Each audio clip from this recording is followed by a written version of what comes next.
মহাকুম্ভ আমি নাইবা বললাম, ওটা এখন মৃত্যু কুম্ভ হয়ে গেছে, মৃত্যু কূপের মতো। আমি মহাকুম্ভকে সম্মান করি, আমি শ্রদ্ধা জানাই।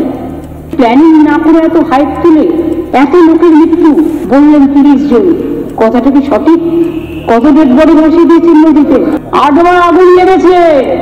কিভাবে মহাকুম্ভকে কি অবলীলায় মৃত্যুকুম্ভ বলে দিলেন? আজকে হজ করতে গিয়ে লোকে পদপিষ্ট হয়, বলবেন নাকি মমতা বন্দ্যোপাধ্যায় মক্কা টক্কা সৌদি আরব নিয়ে অন্য কিছু বলবেন নাকি? সেখানে তার আগে একটা মৃত্যু যোগ করবেন নাকি, মরণ যোগ করবেন নাকি? ক্ষমতা নেই, পারবেন না। এই যে যখন তখন যে কোনো ভাবে এই ধরনের মন্তব্য করে দেওয়া যায়, করে দেখুন তো অন্য কোনো ধর্মের অন্য কোনো সম্প্রদায় সম্পর্কে আগুন জ্বলে যাবে, ভাঙচুর হয়ে যাবে, রাস্তাঘাট বন্ধ হয়ে যাবে, কারফিউ জারি হয়ে যাবে, এলাকায় এলাকায় পুলিশ নামাতে হবে, পুলিশ পিকেট বসাতে হবে, র্যাফ নামাতে হবে, কত কিছু করতে হবে। আর হিন্দুদের নিয়ে কিছু বললেও কিছু যায় আসে না, কারণ ওই যে বললাম হিন্দুরা ভাগ বাটোয়ারাতে বিশ্বাসী।